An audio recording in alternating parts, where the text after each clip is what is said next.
Hello Sajina ചേച്ചി, happy birthday to my dear. അടിച്ചു പൊളിക്കും. അടിച്ചു പൊളിക്കുന്നുണ്ടല്ലോ. ബർത്ത്ഡേ ആയിട്ട് സജിനയ്ക്ക് കിട്ടിയ ഏറിക്കയറ്റം ഒന്നും പറയാനില്ല. അടിച്ചു പൊളിച്ച് തന്നെ ഏറിക്കയറിക്കൊണ്ടിരിക്കുകയാണ്. എല്ലാവർക്കും നമസ്കാരം. ചങ്ങാതി നന്നായാൽ കണ്ണാടി വേണ്ട എന്ന് പറയുന്നത് എത്ര സത്യസന്ധമായിട്ടുള്ളൊരു കാര്യമെന്നറിയാവും. അത് നിങ്ങൾ മനസ്സിലാക്കണം. ചങ്ങാതി സൂപ്പറാ, കണ്ണാടി വേണ്ട, അത് ഉള്ള കാര്യമാണ് കേട്ടോ. നമ്മുടെ തെറ്റുകുറ്റങ്ങൾ ചൂണ്ടിക്കാണിച്ചുകൊണ്ട് അത് അങ്ങനെ അല്ലടാ ഇങ്ങനെയാണെന്ന് പറയുന്നതാണ് യഥാർത്ഥ സുഹൃത്ത്.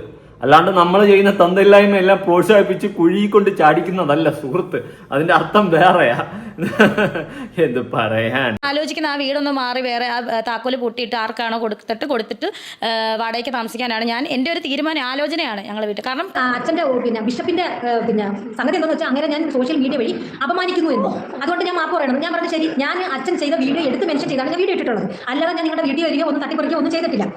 മാപ്പ് പറയണമെങ്കിൽ അച്ഛൻ ആദ്യം രേണുവിൻ്റെ അടുത്തും കുടുംബത്തിൻ്റെ അടുത്തും ചെയ്ത തെറ്റാണെന്ന് മാപ്പ് പറയാമെങ്കിൽ ഞാൻ മാപ്പ് പറഞ്ഞിട്ട് ഞാൻ ഇട്ട വീഡിയോ എല്ലാം ഡിലീറ്റ് ചെയ്ത് കളയാമെന്ന് പോലീസ് സ്റ്റേഷനിൽ എൻ്റെ ഇതെല്ലാം വിഷപ്പം എന്ന് പറഞ്ഞാൽ പിന്നെ അനുഭവിച്ചു നിലത്തെ നീരോടു, അവിടെ ദൈവം തുണ ചെയ്യും. പലരും എന്നോട് സൈബർ ഇടങ്ങളിൽ ചോദിക്കുക, നിങ്ങൾ എന്തിനാണ് സഹായം ചെയ്യുന്നത്? എല്ലാവർക്കും നമസ്കാരം. വീഡിയോ ആദ്യമായി കാണുന്നവരും രേണുവിനെ വെറുക്കുന്നവരും ലൈക്ക് അടിച്ച് പ്രോത്സാഹിപ്പിക്കുക. രേണുവിനെ വെറുക്കുന്നവരുടെ എണ്ണം ഞാനൊന്ന് കാണട്ടെ. ആ എണ്ണം കാണാൻ വേണ്ടിയിട്ട് ലൈക്ക് അടിച്ച് പ്രോത്സാഹിപ്പിക്കുക. അഭിപ്രായം കമന്റ് ചെയ്യുക. ഹൈപ്പ് ഉണ്ടെങ്കിൽ അതും കൊടുത്തേക്കുക. എല്ലാം എന്തൊക്കെ ചെയ്യാൻ പറ്റും അതെല്ലാം ചെയ്യും. എന്തായാലും വിഷയങ്ങളെല്ലാവരും അറിഞ്ഞല്ലോ. 7 ദിവസത്തിനകത്ത് മാപം പറഞ്ഞ് വീഡിയോ മുക്കിയില്ലെങ്കിൽ പെരുവഴിയിലേക്ക് ഇറങ്ങാം. പിന്നെ ഇടുക്കിയിൽ അങ്ങ് എവിടെയൊക്കെ സ്ഥലങ്ങളൊക്കെ ഉണ്ടെന്നൊക്കെ പറയുന്നുണ്ടായിരുന്നു. എവിടെയൊക്കെ പുതുക്കി വെച്ചിട്ടുണ്ടോ ദൈവത്തിനറിയാം. അപ്പൊ നമുക്ക് നേരെ ഒന്നുകൂടി വിഷയത്തിലോട്ട് കിടക്കാം. സജിന എന്ന് പറയുന്നൊരു ബാങ്ക് കിടിലം കൂട്ടുകാരി രേണുവിന് കിട്ടിയിട്ടുണ്ട്. അവളുടെ കൊത്തുകാള് വരെ എടുത്ത് കൊടുപ്പിക്കുന്ന അവസ്ഥയിൽ എത്തിച്ചിട്ടുമുണ്ട്. ഈ സജിന ഒരുത്തി കാരണമാണ് രേണു ഈ ഒരു ബിഷപ്പിനെയും ഒക്കെ ഈ രീതിയിൽ അവഹേളിച്ച് സംസാരിക്കാൻ തുടങ്ങിയെന്നാണ് ഞാൻ മനസ്സിലാക്കിയിട്ടുള്ളത്. സജിന വന്നിട്ട് ഇല്ലാത്ത മോട്ടിവേഷൻ കൊടുക്കും. പറയടി വാടി വിഷപ്പാമ്പട്ടി വിഷപ്പാമ്പട്ടി വണ്ടി. ഈ ഒരു സെറ്റപ്പിൽ ട്രാക്ക് പിടിച്ച് അവസാനം എല്ലാം കൂടി അമ്മച്ചിയുടെ മാവും കലം എന്ന് പറഞ്ഞ് കിടക്കുന്ന അവസ്ഥയായി. എന്തായാലും നന്ദിയില്ലാത്ത കുറെ വർഗങ്ങളുടെ ഒരു കൂട്ടായ്മയാണ് ഇതൊക്കെ. ഇതിൽ ആരെ പിടിച്ച് പ്രസിഡന്റ് ആക്കണം, പ്രൈം മിനിസ്റ്റർ ആക്കണം എന്ന് മാത്രമേ ഡൗട്ടുള്ളൂ. അവരുടെ കൂട്ടായ്മയല്ലേ, ആ ഒരു സെറ്റപ്പാണ്. സജിനയായാലും വേറെ ഒരെണ്ണമൊക്കെ ഉണ്ട്. അതൊക്കെ ഇതുപോലെ തന്നെ ചീതു ചാച്ചി ഇപ്പൊ വരും നാളെ എനിക്കെതിരെ വീഡിയോ ആയിട്ട്. അതിനുള്ള ഉറപ്പാടാണ്. അങ്ങനെ കുറെ എണ്ണം ഉണ്ട് കേട്ടോ. ഇതിനൊക്കെ ഈ രേണു ചെയ്യുന്ന എല്ലാ തന്തയില്ലായ്മയും സപ്പോർട്ട് ചെയ്തങ്ങ് വിടും. രേണു നീയാണ് ശരി, നീ പറയുന്നതാണ് ശരി എന്ന് പറഞ്ഞുകൊണ്ട് ആ രീതിയിൽ വളരെ മ്ലാച്ഛകരമായിട്ട് സപ്പോർട്ട് ചെയ്തങ്ങ് വിട്ടുകൊടുക്കും. അതൊക്കെ കണ്ടും കൊണ്ട് ആവേശം തുളുമ്പി രേണു അങ്ങ് തോന്നിയ വശങ്ങൾ കാണിക്കും. ഇതാണ് നടക്കുന്നത്. രേണുവിനൊക്കെ കുറച്ച് പൈസയും കുറച്ച് ഫെയിമും ബിഗ് ബോസിലൊക്കെ ഒന്ന് പോയപ്പോൾ എന്തോ എന്നുള്ളൊരു ഭാവവും അഹങ്കാരമൊക്കെ അങ്ങ് തോന്നി. ബിഗ് ബോസിൽ പോയപ്പം അവളുടെ വിചാരം ലാലേട്ടന്റെ സ്ഥാനത്ത് അവളെന്നാണ് അവളുടെ വിചാരം. ആ സെറ്റപ്പിലായി. അങ്ങനെ ഇപ്പൊ തോന്നിവാസങ്ങളും അപരാധങ്ങളും എല്ലാം കഴിഞ്ഞ് ഇന്നാ അമ്മച്ചിയുടെ മാവും കലവും എന്ന് പറയുന്നത് പോലെയാണ് രേണുവിന്റെയും കുടുംബത്തിന്റെയും അവസ്ഥ. ഇങ്ങനത്തെ നന്ദികെട്ട വർഗങ്ങൾ ഈ ഭൂലോകത്ത് വേറെ ഉണ്ടോന്ന് പോലും എനിക്കറിയത്തില്ല. ഈ ബിഷപ്പ് എന്ന് പറയുന്ന വ്യക്തി, അദ്ദേഹം കടന്നുപോയിട്ടുള്ള മാനസികാവസ്ഥ അതൊരിക്കലും നമുക്ക് പറഞ്ഞു തീർക്കാൻ പറ്റുന്നതല്ല. നിങ്ങളൊന്ന് ആലോചിച്ച് നോക്ക്. ഈ വീഡിയോ കാണുന്ന ഓരോ വ്യക്തികളും നിങ്ങൾ ആർക്കെങ്കിലും ഒരു സഹായം ചെയ്തെന്ന് നോക്കി, എന്തെങ്കിലും ഫ്രീ ആയിട്ട് കൊടുക്കുകയോ ഒരാളുടെ വിഷമം കണ്ട് സഹായിക്കുകയൊക്കെ ചെയ്തിട്ട് നാളെ ആ ആള് വന്നിട്ട് നിങ്ങളെ പൂരത്തെറി വിളിക്കുന്നതും നിങ്ങളെ സമൂഹത്തിന്റെ മുന്നിൽ തരം താഴ്ത്തി കാണിക്കുന്നതായിട്ടൊക്കെ ഉള്ള ഒരു അനുഭവം നിങ്ങൾക്ക് ഉണ്ടായിക്കഴിഞ്ഞാൽ നിങ്ങളുടെ മാനസികാവസ്ഥ എന്തായിരിക്കും? എന്റെ മാനസികാവസ്ഥ വെച്ച് ഡാഡി ആലോ നോക്കി കൊടുക്കത്തേ ഉള്ളൂ. കാരണം സഹായിക്കുകയും ചെയ്ത് വായിരിക്കണ കേൾക്കേണ്ട കാര്യം ഗതികേടൊന്നുമില്ല. നമ്മൾ മാനസികമായിട്ട് ഒരുപാട് തളർത്തിക്കളയും. അതാണ് അതിന്റെ ഒരു വാസ്തവം. ആ ഒരു അവസ്ഥയിലൂടെയാണ് ഈ ബിഷപ്പ് എന്ന് പറയുന്ന ഈ വ്യക്തി കടന്നു പോകുന്നത്. അത്രയും വലിയൊരു പൊസിഷനിൽ ഇരിക്കുന്ന ഒരു വ്യക്തി ഈ കണ്ട അവളുമാരുടെ വായിരിക്കുന്ന കേൾക്കേണ്ട ഒരു ഗതികേട് അദ്ദേഹത്തിന് ഉണ്ടായിപ്പോയി. വളരെയധികം കഷ്ടം എന്ന് വെച്ച് കഴിഞ്ഞാൽ ഒരു മനുഷ്യനും ഇതേപോലത്തെ ഒരു അവസ്ഥ ഉണ്ടാവാതിരിക്കട്ടെ. ഈ ബിഷപ്പിന്റെ ഒക്കെ അവസ്ഥ ഞാൻ സത്യം പറഞ്ഞാൽ അവിടെ പോയി നേരിട്ട് കണ്ടിട്ടുള്ളതാണ്. എന്ത് നല്ല വ്യക്തി എന്നറിയാമോ? അത്രയും ഡൗൺ ടു എർത്ത് ആയിട്ടുള്ള നല്ല ക്വാളിറ്റി ഉള്ള ഒരു വ്യക്തിയാണ്. അത്രയും നല്ലൊരു വ്യക്തിയാണ്. ഞാൻ അതെങ്ങനെ വാക്കുകൊണ്ട് പറഞ്ഞു തീർക്കാൻ പറ്റുമെന്ന് എനിക്കറിയത്തില്ല. നമ്മളെ പോലുള്ളവന്മാരെയൊക്കെ ഒരു ബിഷപ്പ് പിടിച്ച് അടുത്തിരുത്തുക എന്ന് വെച്ച് കഴിഞ്ഞാൽ എനിക്കറിയത്തില്ല. അത്രയും നല്ലൊരു മനസ്സിന് ഉടമയാണ് അദ്ദേഹം. അതുകൊണ്ട് തന്നെയാണ് അദ്ദേഹത്തിന് മറ്റുള്ള പാവങ്ങളെ സഹായിക്കാനും ജാതിയും മതവും ഒന്നും നോക്കാതെ മറ്റുള്ള പാവങ്ങളെ സഹായിക്കുകയൊക്കെ ചെയ്യുന്നത്. കാരണം അദ്ദേഹം അത്രയും നല്ലൊരു മനസ്സിന് ഉടമയാണ്. അങ്ങനെയുള്ളവർക്കേ മറ്റുള്ളവരെ സഹായിക്കാനായിട്ട് കൈ പൊങ്ങത്തുള്ളൂ എന്നാണ് ഞാൻ മനസ്സിലാക്കുന്നത്. ഏതാണ്ട് 10-30 ലക്ഷത്തോളം രൂപ വില വരുന്ന 7 സെന്റ് സ്ഥലമാണ് ഈ രേണുവിനും രേണുവിന്റെ കുടുംബത്തിനും കൊടുത്ത.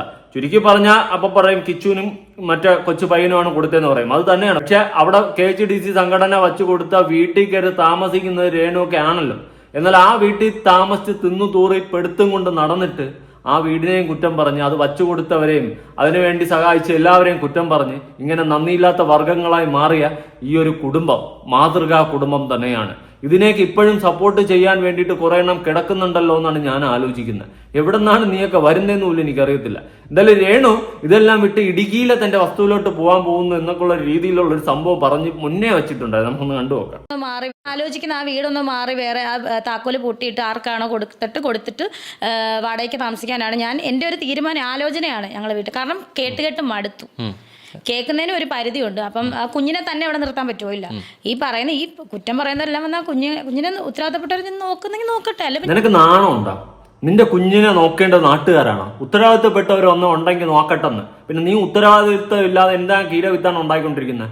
സ്വന്തം കൊച്ചിനെ നോക്കാൻ വേണ്ടിയിട്ട് ഉത്തരവാദിത്തപ്പെട്ട വേറെ ആരെങ്കിലും ഉണ്ടെങ്കിൽ ഒന്ന് നോക്കട്ടെ എന്ന്. നീയൊക്കെ അമ്മയാണ്. അമ്മയുടെ വാക്കിന്റെ അർത്ഥം അറിയുമോ? സ്വന്തം കുഞ്ഞിനോട് സ്നേഹമുള്ള ഒരമ്മയും ഒരിക്കലും പറയാത്ത വാക്കുകളാണ് നീ പറഞ്ഞു വെച്ചിട്ടുള്ളത്. ഉത്തരവാദിത്തപ്പെട്ട ആരെങ്കിലും ഉണ്ടെങ്കിലും കുഞ്ഞുങ്ങളെ ഒന്ന് നോക്കട്ടെ എന്ന്. അതായത് ആ കൊച്ചു പയ്യന് ഇതൊക്കെ ഒരു അമ്മ, നീയൊക്കെ ഒരു അമ്മയാ. എന്നിട്ട് നീ വാടകയ്ക്ക് താമസിക്കാൻ പോകുന്നു. അത് ആദ്യം നിനക്കൊക്കെ ഒന്നുമില്ലാതെ കിടന്നൊരു സമയമുണ്ടായിരുന്നു. അങ്ങനെ ആയിരുന്നു. ഇത്രയും അഹങ്കാരമൊക്കെ നിനക്കൊക്കെ ഇപ്പൊ ഉത്ഭവിക്കുന്നതിന് മുന്നേ നിനക്കൊക്കെ ഒരു കാലമുണ്ടായിരുന്നു. ഒരു നേരത്തെ ആഹാരം നേരെ വാങ്ങി കഴിക്കാൻ പറ്റാതെ ഗതികെട്ട ഒരു അവസ്ഥ നിനക്കൊക്കെ ഉണ്ടായിരുന്നു. ആ സമയത്ത് സഹായിക്കാനായിട്ട് എല്ലാവരും കൂടി വന്ന സമയത്ത് പറയണമായിരുന്നു, ഞങ്ങൾക്ക് നിങ്ങളുടെ ആരുടെയും സഹായം വേണ്ട, ഞങ്ങൾ വാടാക്കി താമസിച്ചോളാം. എന്നാൽ ഇല്ല, കൈനീട്ടി എല്ലാം വാങ്ങിയിട്ട് സുഖ സൗകര്യങ്ങളും കിടന്ന ചെറ്റക്കുടിൽ നിന്നും കൊട്ടാരത്തിലേക്ക് മാറിയപ്പോൾ നിനക്കൊക്കെ കുന്തളിപ്പുകൾ. ആ കുന്തളിപ്പുകൾ നീയൊക്കെ പല രീതിയിലും അത് ചെയ്തു തന്നവരെ നീയൊക്കെ കുറ്റപ്പെടുത്താൻ തുടങ്ങി. എന്നിട്ടും ഉളുപ്പില്ലാണ്ട് ആ വീട്ടിൽ തന്നെ താമസവും തുടർന്നു. അതെല്ലാം പോരാഞ്ഞിട്ട് ബിഷപ്പിനെയും മറുനാടനെയും ഫിറോസിക്ക് എല്ലാവരെയും ചെളിവാരി അടിച്ചു. അതിൽ പ്രത്യേകിച്ച് ബിഷപ്പിനെ പറയാൻ പാടില്ലാത്ത പല മറ്റേടുത്ത വാക്കുകളും ഇവളും ഇവളുടെ കൂട്ടുകാരും ചേർന്നിരുന്നു പറഞ്ഞു. ഈ സജിന ഉൾപ്പെടെ. നിങ്ങളൊന്ന് ആലോചിക്കണം, ആ വ്യക്തി എന്ത് തെറ്റാ ചെയ്തത്? ബിഷപ്പ് അദ്ദേഹം എന്താ ചെയ്തത്? കയ്യിലിരുന്ന വസ്തു എടുത്ത് ദാനം ചെയ്തു. ആ ദാനം കിട്ടിയവർ അങ്ങോട്ട് തിരിഞ്ഞിട്ട് ഇങ്ങോട്ട് തിരിഞ്ഞെന്ന് ചീത്ത വിളിക്കുകയാണ് ചെയ്തിട്ടുള്ളത്. ഇത്രയും നന്ദി കെട്ട മനുഷ്യർ ഇനി ഈ ഭൂലോകത്തുണ്ടാവില്ല. ഇടുക്കിയിലെങ്ങാണ്ട് ഇവിടെ വസ്തു ഉണ്ടെന്നൊക്കെ പറയുന്നുണ്ട്. കരകമ്പിയിലൊരു സംസാരമുണ്ട്. ഒരു കാര്യം ചെയ്യും, മറ്റേ ശാരികയും സജിനയും നിങ്ങൾ കൂട്ടുകാരികളെല്ലാം കൂടി ചേർന്നിട്ട് അവിടെ ഇവിടെ എങ്ങാണ്ട് പോയിട്ട് ഒരു വീടങ്ങ് വെച്ചുകൂടും. അല്ലെങ്കിൽ നിങ്ങൾ തന്നെ ഒരു വസ്തുവും കൊടുത്തിട്ട് സജിനയുടെ വീട് ഇരിക്കുന്ന വസ്തു രേണുവിന് എഴുതി കൊടുത്തിട്ട് സജിനയുടെ വീടും രേണുവിനങ്ങ് കൊടു. എന്നിട്ട് സജിന പെരുവഴിയിലോട്ട് ഇറങ്ങ്. അത്രയ്ക്ക് ചങ്കു കൂട്ടുകാരിയല്ലേ. അയ്യോ രേണുവിന് ആരെങ്കിലും എന്തെങ്കിലും പറഞ്ഞാൽ അപ്പൊ കുടയും പിടിച്ചോണ്ടിറങ്ങും. നീ ഒറ്റ ഒരുത്തി കാരണമാണ് ഈ ഗതിയിലായത്. അത് നീ ചിന്തിക്കുന്നുണ്ടോ? അത് നീ ചിന്തിക്കത്തില്ല. നിനക്ക് അതിനുള്ള ബോധം പോലും ഇല്ല. ഞാൻ നിന്റെ അടുത്ത് സംസാരിച്ച സമയത്ത് നിന്റെയൊക്കെ ആ ഉള്ള് എത്രത്തോളം നീചമാണെന്നും നിന്റെയൊക്കെ ആ ഉള്ളിലെ മണ്ടത്തരങ്ങൾ എത്രത്തോളം കിടക്കുന്നുണ്ടെന്നും എനിക്ക് അന്ന് മനസ്സിലായിട്ടുണ്ടായിരുന്നു.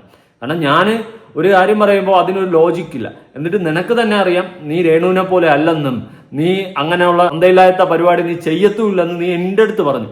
ഫിറോസിക്ക് ഇപ്പൊ നിങ്ങൾക്കാണ് ഒരു വീട് തന്നതെങ്കിൽ നിങ്ങൾ അങ്ങനെ ചെയ്യത്തില്ല, നിങ്ങൾ ഓപ്പണായിട്ട് എൻ്റെ അടുത്ത് പറഞ്ഞതാണ്. എന്നാൽ നിങ്ങൾ പൊതുസമൂഹത്തിൽ വന്നിരുന്ന് രേണു കാണിക്കുന്ന എല്ലാ ഊളത്തനങ്ങളെയും എല്ലാ ഉടായ്പകളെയും സപ്പോർട്ട് ചെയ്ത് അവളെയും പ്രോത്സാഹിപ്പിച്ച് വിട്ടുകൊണ്ടിരിക്കുകയാണ്. ഒരു യഥാർത്ഥ സുഹൃത്ത് നമ്മുടെ ഭാഗത്ത് എന്തെങ്കിലും ഒരു മിസ്റ്റേക്ക് വന്നു കഴിഞ്ഞ് അത് കണ്ടു കഴിഞ്ഞാൽ എടാ അത് അങ്ങനെയല്ല ഇങ്ങനെയാണെന്ന് പറഞ്ഞ് തിരുത്തുകയാണ് ചെയ്യുന്നത്. എന്നാൽ നിങ്ങൾ രേണുവിനെ വെച്ച് മുതലെടുപ്പ് നടത്തുകയും രേണുവിനെ വെച്ച് വീണ്ടും റീച്ച് ഉണ്ടാക്കാൻ വേണ്ടിയിട്ടുള്ള തോന്നിവാസങ്ങൾക്ക് വേണ്ടിയിട്ട് നിങ്ങൾ നിങ്ങളുടെ സുഹൃത്തിനെ കുഴിയിൽ ചാടിച്ചുകൊണ്ടിരിക്കുകയാണ് ചെയ്തിട്ടുള്ളത്. അവളെ തെറ്റ് ചൂണ്ടിക്കാണിച്ച് അത് തിരുത്തി കൊടുക്കുകയല്ല നിങ്ങൾ ചെയ്തിട്ടുള്ളത്. അതുകൊണ്ടാണ് ഞാൻ ആദ്യം പറഞ്ഞത് ചങ്ങാതി നന്നായാൽ കണ്ണാടി വേണ്ട. പക്ഷേ നിങ്ങളെപ്പോലൊരു ചങ്ങാതിയാണെങ്കിൽ ജീവിതം കഥാഹുതം എന്നേ ഞാൻ പറയത്തുള്ളൂ. എന്തായാലും സജിന ഇത്രയൊക്കെ എത്തിയ സ്ഥിതിക്ക് മുന്നേ കുറച്ച് നാളുകൾക്ക് മുന്നേ നീയും രേണുവും കൂടി ഇരുന്നും കൊണ്ട് ബിഷപ്പിനെ പറയുന്ന കുറച്ച് കാര്യങ്ങളുണ്ട്, കേട്ടു നോക്കാം. െതിരെ ഇട്ട ബിഷപ്പിന്റെ വീഡിയോയ്ക്ക് ഞാൻ മെൻഷൻ ചെയ്ത വീഡിയോ ഇട്ടില്ലേ, ബിഷപ്പല്ലേ ബിഷപ്പാമ്പ്, അതന്നെ ഞാൻ പറഞ്ഞ ആ വിഷപ്പാമ്പിന്റെ വസ്തുവിലാണ് നീയും നിന്റെ കുടുംബവും കയറി ഞരങ്ങി തിന്നു തൂറിപ്പെടുത്ത് കിടക്കുന്നതെന്നേ ഞാൻ പറയത്തുള്ളൂ. അവിടെയാണ് നീയൊക്കെ ഇപ്പോഴും ജീവിക്കുന്നത് ഉളുപ്പില്ലാണ്ട്. ആ വിഷപ്പാമ്പിന്റെ അദ്ദേഹത്തിന്റെ പാരമ്പര്യ സ്വത്തിൽ നിന്നും എഴുതി തന്ന 7 സെന്റ് വസ്തുവിലാണ് നീയും നിന്റെ കുടുംബവും ഇന്നും ജീവിക്കുന്നത്. ഈ സെക്കൻഡിലും ജീവിക്കുന്നത് ഉളുപ്പില്ലാണ്ട് അവിടെ ജീവിക്കുന്നത്. എന്നിട്ട് ആ വ്യക്തിയെ ഇങ്ങനെ വിഷപ്പാമ്പെന്ന് വിളിച്ച് പറയാൻ നാണമില്ലേ നിനക്ക്? നാണമില്ലേ സ്ത്രീയെ നിനക്ക് ഇങ്ങനെ കിടന്ന് തുപ്പാൻ? നിന്റെ കൂടെ ഇരിക്കുന്ന മറ്റൊരു നല്ല ഒന്നാം തരം വെട്ടക്ക് സാധനം. അല്ലാണ്ട് എന്ത് പറയാൻ ഇതിന്റെയൊക്കെ ഒരു മനസ്സിലിരിപ്പും ആ ഒരു മെന്റാലിറ്റി. ഇത്രയും വൃത്തികെട്ട നീചമായ മനുഷ്യന്മാരായിട്ട് മാറരുത്. പറഞ്ഞില്ലെങ്കിൽ ഉറക്കം വരൂലേ. അത്രയ്ക്ക് മനസ്സിൽ വിഷമമുണ്ട്. അത്രയ്ക്ക് വിഷമമുണ്ട് സത്യം. ഇങ്ങനെ കുറെ വൃത്തികെട്ട സാധനങ്ങളുണ്ടല്ലോ, അർഹതപ്പെട്ട കൈകളിൽ ആ വീടും വസ്തുവും എത്തിയില്ലല്ലോ എന്നുള്ള സങ്കടം എനിക്കുണ്ട്. ഏതെങ്കിലും പാവപ്പെട്ട ഏതെങ്കിലും നല്ല നല്ല ആൾക്കാരുടെ കയ്യിലെത്തിയിരുന്നെങ്കിൽ പൊന്നുപോലെ അവർ നോക്കിയേനെ. എത്ര പേര് എനിക്ക് മെസ്സേജ് അയച്ചിട്ടുണ്ടെന്ന് അറിയുമോ ഈ വീടിന്റെയൊക്കെ വിഷയം വന്ന സമയത്ത്? ഞങ്ങൾക്കൊരു ഷീറ്റ് ഇട്ടെങ്കിലും ഒരു ഷെഡെങ്കിലും കിട്ടിയിരുന്നെങ്കിൽ എന്നൊക്കെ പറഞ്ഞ് എത്രയോ പേര്. ഫിറോസിക്കയും പറഞ്ഞിട്ടുണ്ട് ഞാൻ ഇനി ആരെയും ഇങ്ങനെ സഹായിക്കത്തില്ല എന്ന്. എന്തുകൊണ്ട്? സഹായിച്ചതാ നന്ദികേടുകളാണ് തനിക്ക് തിരിച്ച് സമ്മാനമായിട്ട് കിട്ടിയത്. കാലാകാലം കാല് കഴുകി വെള്ളം കുടിക്കണമെന്നൊന്നും ഞാൻ പറയത്തില്ല, പക്ഷെ ഒരു നന്ദി ഉണ്ടാവണം. പകരം നന്ദികേടിന്റെ പീക്ക് ലെവൽ അല്ല തിരിച്ച് കാണിച്ചു കൊടുക്കേണ്ടത് കേട്ടോ. ഇപ്പോഴും കയറിക്കിടക്കുന്ന വസ്തുവും വീടും ഒക്കെ ആര് വച്ച് തന്നത്, ആര് തന്നതാണെന്നുള്ള ഒരു ചിന്ത ഉണ്ടാവണം. ആ ബിഷപ്പ് എന്ന് പറയുന്ന വ്യക്തിയുടെ മനസ്സ് നോവിച്ച രേണുവിനും രേണുവിന്റെ കുടുംബത്തിനും കൂട്ടുകാരികൾക്കും ഇതിന്റെ ശാപം തലമുറകളെ പിന്തുടർന്ന് ആക്രമിക്കാതിരിക്കാൻ വേണ്ടിയിട്ട് പ്രാർത്ഥിക്കുക. ആ വ്യക്തിയുടെ കാലിൽ പോയി വീണ് മാപ്പ് അപേക്ഷിക്കുക. എനിക്ക് അതാണ് പറയാനുള്ളത്. അത്രയ്ക്ക് പോക്രിത്തനമാണ് നീ നിന്റെ കുടുംബം സുഹൃത്തുക്കളും ചേർന്ന് കാണിച്ചിട്ടുള്ളത്. അതിൽ ആ കിച്ചുവിന് മാത്രം ബോധമുണ്ട്. അവൻ മാത്രമുള്ള സത്യം സത്യമായിട്ട് തുറന്ന് പറഞ്ഞിട്ടുണ്ടായിരുന്നു. ബാക്കി എല്ലാം കണക്കാ. ബിഷപ്പ് ഇന്നലെ ആ സ്റ്റേഷനിൽ തൃക്കൊടുത്താനം പോലീസ് സ്റ്റേഷനിൽ കൊണ്ടുവന്ന് എൻ്റെ പേർക്ക് പരാതി കൊടുക്കും. അപ്പോൾ ഇന്ന് ഞാൻ എന്തായാലും ഇവിടെ വരുമായിരുന്നു. അപ്പോൾ എന്നെ വിളിച്ചപ്പോൾ ഞാൻ അവിടെ ഇവിടെ പോയിട്ടാണ് വന്നത്. വന്നിട്ട് അച്ഛൻ്റെ ബിഷപ്പിൻ്റെ സംഗതി എന്താണെന്ന് വെച്ചാൽ അങ്ങനെ ഞാൻ സോഷ്യൽ മീഡിയ വഴി അപമാനിക്കുന്നു എന്ന്. അതുകൊണ്ട് ഞാൻ മാപ്പ് പറയണം. ഞാൻ പറഞ്ഞു ശരി, ഞാൻ അച്ഛൻ ചെയ്ത വീഡിയോ എടുത്ത് മെൻഷൻ ചെയ്താണ് ഞാൻ വീഡിയോ ഇട്ടിട്ടുള്ളത്. അല്ലാതെ ഞാൻ നിങ്ങളുടെ വീഡിയോ വരികയോ ഒന്നും തട്ടിപ്പറിക്കുകയോ ഒന്നും ചെയ്തിട്ടില്ല. മാപ്പ് പറയണമെങ്കിൽ അച്ഛൻ ആദ്യം രേണുവിൻ്റെ അടുത്തും കുടുംബത്തിൻ്റെ അടുത്തും ചെയ്ത തെറ്റാണെന്ന് മാപ്പ് പറയാമെങ്കിൽ ഞാൻ മാപ്പ് പറഞ്ഞിട്ട് ഞാൻ ഇട്ട വീഡിയോ എല്ലാം ഡിലീറ്റ് ചെയ്ത് കളയാമെന്ന് പോലീസ് സ്റ്റേഷനിൽ ഞാൻ വാക്മൂലം എഴുതി കൊടുത്തിട്ടാണ്. ഞാൻ ചെയ്ത് കളയേണ്ട കാര്യം ഞാൻ എന്ത് ഊളത്തനമാ സജന നീ പറയുന്നത്? നിനക്ക് ഉളുപ്പുണ്ടോ? ഇല്ലെന്നറിയാം, എങ്കിലും ഞാൻ ചോദിക്കുക. രേണു സുധീരുടെ അടുത്തും കുടുംബത്തിന്റെ അടുത്തും ബിഷപ്പ് മാപ്പ് പറയണം. എന്തിന്? ആ വ്യക്തി മര്യാദയ്ക്ക് സ്വന്തം കാര്യം നോക്കി ജീവിച്ചുകൊണ്ടിരുന്ന ആ വ്യക്തിയെ ഒരു കാര്യവുമില്ലാണ്ട് സോഷ്യൽ മീഡിയയിൽ വലിച്ചിട്ട് ആക്ഷേപിച്ച് പരമാവധി രീതിയിൽ പരിഹസിക്കുകയാണ് നീയും നിന്റെ സുഹൃത്തുക്കളും എല്ലാം കൂടി ചേർന്ന് ചെയ്തിട്ടുള്ളത്. എന്നിട്ട് ആ വ്യക്തി മാപ്പ് പറയണം അല്ലേ? തന്തയിലായ്മ കാണിച്ചത് ആരാണെന്ന് സജിനയ്ക്ക് ഉൾപ്പെടെ അറിയാം. രേണുവിനെ പോലെ അല്ല ഞാനെന്ന് എൻ്റെ അടുത്ത് പറഞ്ഞിട്ടുള്ള വ്യക്തിയാണ് സജിന. എന്നിട്ടാണ് ഈ ഉളുപ്പില്ലാത്ത വർത്തമാനം ഇങ്ങനെ ഇരുന്ന് തുപ്പുന്നത്. നാണമില്ലേ? നാണമില്ലേ നിനക്കൊന്നും? ഹൈ, പുച്ഛം മാത്രം. മനുഷ്യത്വം കാണിക്കടോ, മനുഷ്യത്വം. ഇങ്ങനെ മനുഷ്യപ്പറ്റില്ലാണ്ട് സഹായിച്ചവരെ തന്നെ തീട്ടം വാരി അടിക്കുന്ന ഇമാതിരി മറ്റേ അടുത്ത പരിപാടി ഒന്ന് നിർത്ത്. ഐഷി, ഞാൻ അല്ലാതെ ഒന്നും ചെയ്തു. ഇവർക്ക് ഉണ്ടായ വേദനയ്ക്ക് അതൊരു വേദനയല്ലേ? അച്ഛന് മാത്രമുള്ള വേദന, അച്ഛന് മാത്രമുള്ള അമ്മയും അച്ഛനും ഒക്കെ. ഈ രേണുസുരുടെ പേരിൽ ഈ ഇരിക്കുന്ന പാവം പിടിച്ച അച്ഛനും എന്തുമാത്രം മനസ്സ് വിഷമിക്കുന്നുണ്ടെന്ന് ആർക്കും അറിയണ്ടേ? പ്രതികരിക്കും. ഇനിയും എന്നെ കൈ വിലക്ക് വെച്ച് തൂക്കി തല്ല വിധിച്ചാലും ഞാൻ പ്രതികരിക്കും. അതിലും അവിടെ ചെന്ന് ഞാൻ സ്റ്റേഷനിൽ ചെന്ന എല്ലാ സമയം ഞാൻ സ്റ്റേഷനിൽ ഉളുപ്പുണ്ടാ? ഉളുപ്പില്ല. അറിയാം. നിനക്കൊക്കെ ഇതിന്റെ കർമ്മ അടിക്കും, അല്ലെങ്കിൽ ഇതിന്റെ ശാപം നിനക്കൊക്കെ കിട്ടും. ആ വ്യക്തിയുടെ കാലിൽ പിടിച്ച് മാപ്പ് പറഞ്ഞാൽ മാപ്പ് കൊടുക്കരുതെന്നേ ഞാൻ ബിഷപ്പിന്റെ അടുത്ത് പറയത്തുള്ളൂ. അദ്ദേഹം അത്രയ്ക്ക് അനുഭവിച്ചു. അദ്ദേഹത്തെ അത്രയ്ക്ക് നീയൊക്കെ എല്ലാം കൂടി സോഷ്യൽ മീഡിയയിലിട്ട് വലിച്ചു കീറി. എന്ത് തെറ്റാ അങ്ങനെ ചെയ്തത്? എനിക്കതാണ് അറിയേണ്ടത്. എന്ത് തെറ്റാ അദ്ദേഹം നിന്നോടൊക്കെ ചെയ്തത്? സഹായിച്ചതാണോ? കയറി കിടക്കാൻ ഒരിടമില്ലാതെ പെരുവഴി കിടന്ന് നിന്നെയൊക്കെ പിടിച്ച് തന്റെ ഹട്ടിരിക്കുന്നതിന് തൊട്ടടുത്ത് അത്രയും നല്ലൊരു സ്ഥലത്ത് 7 സെന്റ് സ്ഥലം സ്വന്തം പുരയിടത്തെന്ന് എഴുതി തന്ന് നിന്നെയൊക്കെ അവിടെ പിടിച്ചിരുത്തിയതാണോ അദ്ദേഹം ചെയ്ത് തെറ്റ്? നന്ദി കേടറേ മനുഷ്യന്മാരുടെ അവസ്ഥ. നീയൊക്കെ നേരത്തെ കിടന്ന സ്ഥലം എങ്ങനെ ഉണ്ടായിരുന്നെന്ന് രേണുവിന് ഓർമ്മയുണ്ടോ? ഓർമ്മ കാണില്ല. കാരണം ഇപ്പൊ കുറെ പൈസയും കുറെ ഫെയിമും ഒക്കെ ആയില്ലേ. പക്ഷെ ബിഗ് സീറോ ആണ് നിന്റെ ക്വാളിറ്റി. Big zero. ഇനി സജിനയുടെ ഒരു തമ്മിൽ ഞാനൊന്ന് കൊടുക്കാം. ഒരു ബിഷപ്പിനെ പറ്റിയിട്ട് എഴുതി വെച്ചിട്ടുള്ള അപരാധമാണ്. വീഡിയോക്കകത്ത് അത് തന്നെയാണ് പറയുന്നത്. അതിനേക്കാളും അപരാധമാണ് വീഡിയോയ്ക്ക് അകത്ത് പറഞ്ഞിട്ടുള്ളത്. ഞാൻ തമ്മിൽ കൊടുക്കാം. മുലക്കച്ചയും കെട്ടി രാവിലെ വന്നിട്ടുണ്ട്. ബിഷപ്പല്ല ബിഷപ്പ്. DNA റിസൾട്ടുമായി യുവാവ് രംഗത്ത്. നാറ്റിക്കരുതെന്ന് ബിഷപ്പ്. തേഞ്ഞൊട്ടി. ഇത്രയും ചീപ്പായിട്ടുള്ള ഒരു തമ്മിലും ഒരു വീഡിയോയും ഈ സജിന് ക്രിയേറ്റ് ചെയ്തിട്ടുണ്ട്. ആ വീഡിയോ ഞാൻ കൊടുക്കുന്നില്ല. അത്ര മ്ലേച്ഛമായിട്ടാണ് അതിൻ്റെ അകത്ത് വിളിച്ച് പറയുന്നത്. അതായത് ബിഷപ്പിന് വേറെ ബന്ധമുണ്ടെന്നും അതിൽ മക്കളുണ്ടെന്നും അങ്ങനെ ഇങ്ങനെയൊക്കെയാണ്. അങ്ങനെ ബിഷപ്പിന് മക്കളും ഭാര്യയൊക്കെ ഉണ്ടെങ്കിൽ അത് അങ്ങേരുടെ കഴിവ്. നിനക്കൊക്കെ എന്ത് അങ്ങനെയൊക്കെ പറഞ്ഞ് എങ്ങനെയൊക്കെ ആ വ്യക്തിയെ സമൂഹത്തിൽ താറടിച്ച് വലിച്ചു കീറി അവഹേളിക്കാൻ പറ്റും, അതിന്റെ മാക്സിമം ഈ സജിനയും രേണുവും ഫാമിലി എല്ലാം ചെയ്തിട്ടുണ്ട്. നന്ദി കേടിന്റെ അങ്ങേ അറ്റം. ആ വസ്തു അർഹതപ്പെട്ട കൈകളിൽ എത്തണം, ആ വീടും എന്നാണ് എനിക്ക് പറയാനുള്ളത്. ഒരിക്കലും ഇത്തരം ചീപ്പ് ക്വാളിറ്റിയുള്ള ആൾക്കാർക്ക് കയറി താമസിക്കേണ്ട ഗതികെട്ട ഒരവസ്ഥ ആക്കി മാറ്റരുത്. എത്രയും പെട്ടെന്ന് ആ വസ്തു തിരിച്ചെടുത്ത് അർഹതപ്പെട്ട കൈകളിൽ എത്തിച്ചാൽ അത്രയും നല്ലതായിരിക്കുമെന്നാണ് എനിക്ക് പറയാനുള്ളത്. അല്ലെങ്കിൽ വാടാക്കി കൊടുക്കുക. എന്തിന് ഇതുപോലത്തെ അപരാധങ്ങളെയൊക്കെ പിടിച്ച് അകത്ത് കാട്ടുന്ന എന്നേ ഞാൻ ചോദിക്കുന്നുള്ളൂ. അത്രയ്ക്ക് വലിയ കൊടും ക്രൂരതയാണ് ഈ ബിഷപ്പ് എന്ന് പറയുന്ന വ്യക്തിയോടും ബാക്കിയുള്ളവരടുത്തും ഈ രേണുവും കുടുംബവും കൂട്ടുകാരും ചേർന്ന് ചെയ്തിട്ടുള്ളത്. പറ.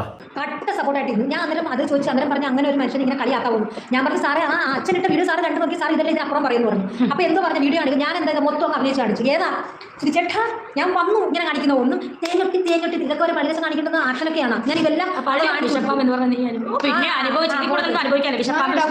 നീയൊക്കെ കാണിച്ച തോന്നിവാസത്തിനെല്ലാം അങ്ങനെ പറഞ്ഞു ശരിയായിട്ട് ഞാൻ വഞ്ഞു തേഞ്ഞൊട്ടും തേഞ്ഞൊട്ടണം. ആ വ്യക്തി അത്രയേ പറഞ്ഞുള്ളൂ എന്നേ ഞാൻ പറയുന്നുള്ളൂ. ഞാനൊക്കെ ആണെങ്കിൽ പച്ച തെറി വിളിച്ചാണ്. അദ്ദേഹത്തിന്റെ ആ ഒരു പവർ ആൻഡ് ഇമേജ് നോക്കിയിട്ടായിരിക്കും അദ്ദേഹം അങ്ങനെ പെരുമാറിയത്. ഒരു മനുഷ്യരും അങ്ങനെ പെരുമാറത്തില്ല. നീയൊക്കെ കാണിക്കുന്ന തോന്നിവാസങ്ങൾ ഒരിക്കലും അംഗീകരിക്കാൻ പറ്റത്തില്ല. അമ്മാതിരി തോന്നിവാസമാണ് സോഷ്യൽ മീഡിയയിൽ വന്ന് നീയൊക്കെ ആ ബിഷപ്പിനെ പറ്റിയിട്ട് കാണിച്ചിട്ടുള്ളതും പറഞ്ഞിട്ടുള്ളതും. ഇതൊന്നും ഒരിക്കലും പൊറുക്കത്തില്ല. സത്യം അത്ര വരാതാണ്. അദ്ദേഹം കരഞ്ഞു പറയുന്നത് നിങ്ങളൊന്ന് കണ്ടു നോക്ക്. ഈ കുടുംബത്തെ സഹായിക്കാൻ പോയതിന് ശേഷം എൻ്റെ മാനസികത്തിൽ എനിക്കുണ്ടായ ദുഃഖങ്ങൾ, ശരീരത്തിൽ ഞാൻ അനുഭവിക്കുന്ന വേദനകൾ, എൻ്റെ മാതാവ് അനുഭവിക്കുന്ന വേദനകൾ ചെറുതൊന്നുമല്ല. ഇപ്പം രേണു വന്നു കഴിയുമ്പോൾ നിങ്ങൾ കണ്ടോണം 1,00,000 ഇൻ്റർവ്യൂ നടക്കും. 1,00,000 ഇൻ്റർവ്യൂ രേണുവിന് നടക്കും. അതിനകത്ത് മൊത്തം എന്നെ വലിച്ചു കീറും. എന്താണെന്നറിയോ? കിടക്കാൻ കിടപ്പാടം ഞാൻ ആ കുഞ്ഞുങ്ങൾക്ക് കൊടുത്ത തെറ്റാണ് ഞാൻ ചെയ്തേക്കുന്നത്. അടച്ചുറപ്പില്ലാത്തൊരു വീട്ടിൽ താമസിച്ചു. ആ വാടകയ്ക്ക് കിടന്ന വീടിൻ്റെ ഉടമസ്ഥൻ 3 പ്രാവശ്യം ഇവിടെ വന്നു. അയാൾക്ക് റെന്റ് കൊടുക്കാനുണ്ടെന്ന് പറഞ്ഞു. ഒരു പട്ടിയെ ആട്ടി ഓടിക്കുന്ന പോലെ തങ്കച്ചനും രേണുവും കൂടെ ആ വീട്ടിൽ നിന്ന് ആ മനുഷ്യനെ അടിച്ചോടിച്ചിട്ട് ഇവിടെ വന്ന് കരഞ്ഞേച്ചാ പോയത്. ആ മനുഷ്യൻ പേര് പറയുന്നില്ല ഞാൻ. ആ പുള്ളിയുടെ വോയിസ് സോഷ്യൽ മീഡിയ കേട്ടതാണ്. കഴിഞ്ഞ ഒരാഴ്ച മുന്നേ ആ മനുഷ്യൻ ഇവിടെ വീണ്ടും വന്നിട്ട് പറഞ്ഞു, പിതാവേ എനിക്ക് ആ പൈസ കിട്ടത്തില്ലല്ലോ. ഞാൻ പറഞ്ഞു ഇനി ആവശ്യം പറഞ്ഞ് അച്ഛാ ഇവിടെ വരല്ലേ, എനിക്ക് കിടക്കപ്പൊറുതിയില്ല. 13,000 രൂപ അയാൾക്ക് കൊടുക്കാൻ. ഒരു കുടുംബം മൊത്തം ചേർന്ന് കളിക്കുന്ന കുറേ കൊള്ളരുതായ്മകൾ എന്ന് തന്നെ എനിക്ക് പറയാൻ പറ്റും. അത്രയ്ക്ക് ഉഡായിപ്പുകളാണ് ആ കുടുംബം മൊത്തം കാണിച്ച് കൂട്ടിയിട്ടുണ്ടായിരുന്നത്. പലതും ഞാൻ എക്സ്പോസ് ചെയ്തിട്ടുണ്ട്. ഇനിയും എക്സ്പോസ് ആവാൻ വേണ്ടിയിട്ട് ഒരുപാടുണ്ട്. പിന്നെ വിട്ടു. ഈ ബിഷപ്പിന്റെ കണ്ണുനീരിന്റെ ശാപത്തിന് വില പറയേണ്ട ഒരു ദിവസം രേണുവിനും കുടുംബത്തിനും കൂട്ടുകാർക്കും ഉണ്ടാകും. അത് ഒരുപാട് നാളൊന്നും നീണ്ടു പോകത്തില്ല. ഏറിപ്പോയാൽ ഒരു 2-3 വർഷത്തിനകത്ത് തന്നെ കർമ്മ ഹിറ്റ് അടിച്ച് തുടങ്ങും. ഇപ്പൊ തന്നെ അത് സ്റ്റാർട്ടായി തുടങ്ങിയിട്ടുണ്ട്. അതിനകത്ത് വെച്ച് തന്നെ നിന്റെയൊക്കെ നാശങ്ങൾ തുടങ്ങാതിരിക്കാൻ വേണ്ടിയിട്ട് ആ വ്യക്തിയുടെ കാല് പിടിച്ച് മാപ്പ് പറ. ചിലപ്പോൾ ആ വ്യക്തി മാപ്പ് തരണമെന്ന് ഞാൻ പറയത്തില്ല. തന്നാൽ ചിലപ്പോൾ ആ ശാപം മാറിയേക്കാം, എനിക്കറിയില്ല. ഇനി രേണുവിന്റെ കുടുംബവും കൂട്ടുകാരൊക്കെ കുറ്റം പറയുന്ന ആ വീടും സ്ഥലവും ഞാനൊന്ന് കാണിച്ചു തരാം. ആ സ്ഥലമൊക്കെ നിങ്ങൾ നോക്കണം. അത്രയും നല്ലൊരു സ്ഥലമാണ് സ്വന്തം വസ്തുവിലെന്ന് എഴുതി കൊടുത്തത് ഈ ബിഷപ്പ്. എന്നിട്ടാണ് തോന്നിവാസം. ഫ്രണ്ടിലൂടെ റോഡ് പോകുന്നുണ്ട്. ഇപ്പൊ അവിടെ ടാറൊക്കെ ഇട്ട് ഫുള്ള് സെറ്റാക്കിയിട്ടുണ്ട്. ഞാൻ പോയതുകൊണ്ട് എനിക്കറിയാം. അത്രയും സെറ്റപ്പായിട്ട് എല്ലാം ചെയ്തു കൊടുത്തു, എല്ലാ സൗകര്യങ്ങളും. ഇതൊക്കെ കിടന്ന സ്ഥലം എവിടെയെന്ന് ഈ ഊളകൾ ഓർക്കുന്നുണ്ടോ? ഇല്ല, ഓർക്കുന്നില്ല. ഇത്രയും നല്ല കൊട്ടാരം കിട്ടിയപ്പോൾ പിടിക്കുന്നില്ല. അർഹതപ്പെട്ട കൈകളിലെത്താത്ത ഒരു വിഷമം മാത്രമേ എനിക്കുള്ളൂ. ബിഷപ്പിന്റെ ഒരു വീഡിയോ കൊടുക്കുക. എന്നെ ഇവിടെയും ജീവിക്കാൻ അനുവദിക്കത്തില്ലേ? എന്നെ ഇതിനകത്തും ജീവിക്കാൻ സമ്മതിക്കത്തില്ലോ നിങ്ങൾ?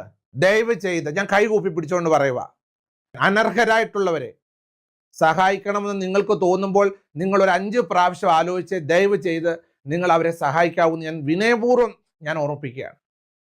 കാരണം ഈ കുടുംബത്തെ സഹായിക്കാൻ പോയതിന് ശേഷം എൻ്റെ മാനസികത്തിൽ എനിക്കുണ്ടായ ദുഃഖങ്ങൾ കേട്ടല്ലോ. അദ്ദേഹം അത്രയ്ക്ക് വിഷമിച്ചിട്ടാണ് ഈ കാര്യങ്ങൾ പറയുന്നത്. ഒരു കുടുംബത്തിനെ സഹായിച്ചതിന്റെ പേരിൽ അദ്ദേഹം കേൾക്കേണ്ടി വന്ന പഴികളാണ്, അപമാനമാണ്. ഒരു കുടുംബത്തെ സഹായിക്കുക മാത്രമാണ് അദ്ദേഹം ചെയ്തിട്ടുള്ളത്. വല്ലാത്ത അവസ്ഥ. ഇന്നലെ ഞാൻ ബിഷപ്പ് കേസ് കൊടുത്തതും അതിനെ തുടർന്ന് 7 ദിവസത്തിനകത്ത് വീഡിയോ റിമൂവ് ചെയ്ത് മാപ്പ് പറഞ്ഞില്ലെങ്കിൽ പുറത്താക്കും എന്നുള്ള ഒരു ഓർഡർ വന്നതിനെ തുടർന്നിട്ടുള്ള വീഡിയോ ചെയ്തിട്ടുണ്ടായിരുന്നു. അതിന്റെ താഴെ വന്നിട്ടുള്ള കുറച്ച് കമന്റ്സ് ഞാനൊന്ന് വായിക്കാം. ആ വീട് ഏതെങ്കിലും വീടില്ലാത്ത പാവങ്ങൾക്ക് കൊടുക്കണം. കണ്ടല്ലോ ആൾക്കാർ പറയുന്ന രേണു ബിഷപ്പിനെ വിഷപ്പാമ്പ് എന്ന് പറയുന്ന വീഡിയോ ഉണ്ടല്ലോ. അതെ, ആ വീഡിയോ ഞാൻ കൊടുത്തിട്ടുണ്ട്. എന്തായിരുന്നു അവളുടെ വെല്ലുവിളി? മനസ്സില്ല, ഇറങ്ങാൻ കോടതി പറയട്ടെ. ഇപ്പോ കോടതി പറഞ്ഞില്ലേ, ഇത്രയും പുഴുത്ത് 2 വേസ്റ്റ് ജന്മങ്ങൾ സത്യഭാമ, പിന്നെ ഈ കുരുത്തം കെട്ടതും ഇത് വായിച്ചിട്ട് വരുന്ന അവളെ പോലുള്ള അഴിഞ്ഞാട്ടക്കാരികളും അഴിഞ്ഞാട്ടക്കാരന്മാരും തന്തയ്ക്ക് പിറക്കാത്ത നാറുകൾ മറുപടി പറയാൻ എന്നൊക്കെ പറഞ്ഞ് ആൾക്കാർ അത്രയും പ്രതികരിക്കുന്നുണ്ട്. മറ്റുള്ളവരുടെ കാര്യത്തിൽ ഇടപെടാതെ പണിക്ക് പോയി ജീവിക്കടാ എന്നെയാണ് കേട്ടോ. ഇതുപോലെ നീ രാഷ്ട്രീയക്കാരുടെ കള്ളത്തരം വെളിയിൽ കൊണ്ടുപോവാ ധൈര്യമുണ്ടെങ്കിൽ. എന്താ ഞാൻ ചെയ്യുന്ന വീഡിയോ ഒന്നും നീ കാണുന്നില്ലേ? നീ കണ്ണടച്ചിരുന്നിട്ട് രേണുഹിനിയുടെ വീഡിയോ മാത്രം ഇന്ന് കണ്ടാൽ പോരാ. പല വിഷയങ്ങളും ചെയ്യുന്നുണ്ട്. എടുത്ത് വെച്ച് നോക്ക്. എന്നിട്ട് കൊണയടിക്കാൻ വന്നിരിക്കണം എൻ്റെ അടുത്ത്. ചുപ്പടാ വെട്ട വളിയ തൊട്ടാൽ നിനക്ക് പണി കിട്ടുമെന്ന് അറിയാം. പിന്നെ കുറെ യൂട്യൂബ് ചാനലുകൾ ഇതുപോലെയുണ്ട്. ആരെങ്കിലും രാഷ്ട്രീയക്കാരുടെ കള്ളത്തരത്ത് കൊണ്ടുവരുന്നു, ആർക്കും അതിനുള്ള ധൈര്യമില്ല. പിന്നെ എന്നാ കീരെടുത്താടാ, എത്ര കണ്ടന്ററാ ചെയ്യുന്ന, പോയി നോക്കടാ കിഴങ്ങ. വേറെ വീഡിയോ പോയി നോക്ക്, ഞാൻ തന്നെ മറുപടി കൊടുത്തിട്ടുണ്ട്. വേറെ 2 പേരും കൂടി ഇവന് മറുപടി കൊടുത്തിട്ടുണ്ട്. അതെന്നാ ചേട്ടാ, രേണു പെണ്ണായത് കൊണ്ടാണോ ചേട്ടന് നൊന്തത്? അതോ രേണുവിന് എന്തുമാകാം എന്നാണോ? ചേട്ടൻ അത്രയ്ക്കും സൂക്കേടാണെങ്കിൽ ചേട്ടൻ വെച്ചു കൊടുക്ക് രേണുവിന് ഒരു വീട്. അവള് സോഷ്യൽ മീഡിയയിൽ വന്ന് കുറെ നിഗളിച്ചതാ, അതിനി വേണ്ട. സത്യം, രേണുവിന് ഒരു വീടും വെച്ച് അവിടെ മക്കളെ ഏറ്റെടുത്ത് ജീവിക്കൂ. അത്ര വേദനയാണെങ്കിൽ അന്നേരം ആരും ഇങ്ങനെ പറയില്ല, വീട്ടിലിരുത്ത്, അല്ലാതെ കൊച്ചു പിള്ളേരെ പോലെ തുണിയില്ലാതെ കാണിച്ച് നടക്കുന്ന അവളെ നിനക്ക് ഇഷ്ടമാണെങ്കിൽ എന്നൊക്കെ പറഞ്ഞ ആൾക്കാർ ഭയങ്കര പ്രതികരണവും പ്രതിഷേധവുമാണ്. സജിന, നീ ആരാണ് പോടി ബിഷപ്പിനെ പറ്റി പറയാൻ? നിനക്ക് എന്ത് യോഗ്യതയാണ്? നീ കൊടുക്കൂ ആർക്കെങ്കിലും ഇതുപോലെ? എല്ലാവരെയും പ്രാർത്ഥന ബിഷപ്പിനൊപ്പം. അത്രേ ഉള്ളൂ. ബിഗ് ബോസിൽ പോയിട്ട് ഏഷ്യാനെറ്റിനെ പറ്റിച്ച് അവിടെ അവൾ വെറുതെ ഇരുന്ന് അങ്ങനെ ഇരുന്നാൽ ക്യാഷ് കിട്ടുമെന്ന് വിചാരിച്ചു പോയതാ. സത്യം, പരമാർത്ഥം. Very good. രേണുവിന്റെ ഉയർച്ച കണ്ട അസൂയ മൂത്ത് ബിഷപ്പിന്റെ ഉദ്ദേശം വേറെ ആയിരുന്നു. ശ്രുതി മരിച്ചുവല്ലോ എന്നും ആ ഉദ്ദേശം നടക്കുന്നില്ല, അതുകൊണ്ട് ബിഷപ്പ് വിഷാണെന്ന് മൂഞ്ചി എന്നൊക്കെ പറഞ്ഞിട്ട് കുറെ ഊളകൾ ബിഷപ്പിനെയും പറയുന്നുണ്ട്. അതൊക്കെ ഫേക്ക് അക്കൗണ്ടുകളിൽ നിന്നുമാണ് കൂടുതലും വരുന്നത്, അല്ലാണ്ട് ജെനുവിൻ അക്കൗണ്ടുകളിൽ നിന്ന് വന്നിട്ട് പറയുന്നില്ല. അത് മിക്കവാറും ഇവളുടെയൊക്കെ PR ഇവളുടെയൊക്കെ ഫേക്ക് അക്കൗണ്ടുകളൊക്കെ ആയിരിക്കും. ഇത്തരം അക്കൗണ്ടുകളിൽ നിന്ന് വന്ന് ബിഷപ്പിനെ തെറി പറഞ്ഞിട്ട് പോകുന്ന ഒരു പ്രവണതയും കാണുന്നുണ്ട്. എന്തായാലും രേണു, നിന്നെ പോലെയൊക്കെ ഉളുപ്പില്ലാത്ത വർഗ്ഗങ്ങൾ ഇനി ഭൂമിയിൽ ഉടലെടുക്കാതിരിക്കട്ടെ. നീ എന്ത് തോന്നിവാസം വേണോ കാണിച്ചോ, അതിനൊന്നും എനിക്കൊന്നുമില്ല. നീ ഡ്രസ്സിങ്ങാ നിന്റെ മറ്റേടത്ത് എന്ത് വേണോ നീ കാണിച്ചുകൊണ്ട് നടന്നു, എനിക്കൊന്നുമില്ല. അതിനൊന്നും ഞാൻ പറയാനും വരുന്നില്ല. പക്ഷേ ഇത് നന്ദികേടിന്റെ അങ്ങേ അറ്റം. ഇതിന് നീ അനുഭവിക്കാതെ ഈ ഭൂമിയിൽ നിന്ന് പോകുന്നു നിനക്ക് തോന്നുന്നുണ്ടോ? ഈ കൂടെ നിൽക്കുന്ന കൂട്ടുകാരും ഒന്നും കാണത്തില്ല ഒരു പോയിന്റ് കഴിയുമ്പോൾ. കൂടുതലൊന്നും പറയാനില്ല, നിങ്ങളുടെ അഭിപ്രായങ്ങൾ പറ. ഇടുക്കിയിലെങ്ങാണ്ട് വസ്തു ഉണ്ടെന്നല്ലേ പറഞ്ഞത്, അങ്ങോട്ട് എഴുന്നള്ളിപ്പോ. ഇവിടെ നിന്ന് ഇത്തിരി ഒഴിഞ്ഞു പോയിത്താ മതി. ആ വ്യക്തിയെ ദ്രോഹിച്ചത് മതി. അദ്ദേഹത്തിന്റെ ആ ഒരു ഹട്ടിൽ അവിടെ ജീവിക്കട്ടെ സമാധാനത്തോടും സന്തോഷത്തോടെ. നിന്റെ ഒന്നും ഒരു ശല്യവുമില്ലാതെ അദ്ദേഹം എങ്ങനെയെങ്കിലും അവിടെ ജീവിച്ചു പോട്ടെ. ആ വസ്തു എത്രയും വേഗം അദ്ദേഹത്തിന്റെ കയ്യിൽ തിരിച്ചെത്തട്ടെ എന്ന് എനിക്ക് പറയാനുള്ളൂ. ഞാൻ വീണ്ടും ഒരു കാര്യം ആവർത്തിച്ച് പറയാം, നിങ്ങൾ ഒരാളെ സഹായിക്കുമ്പോൾ ആലോചിച്ചും കണ്ടുമൊക്കെ സഹായിക്കുക. ഇതുപോലത്തെ അവസ്ഥ ആർക്കും ഉണ്ടാവാതിരിക്കട്ടെ. പുതിയൊരു വീഡിയോ ഇടണം.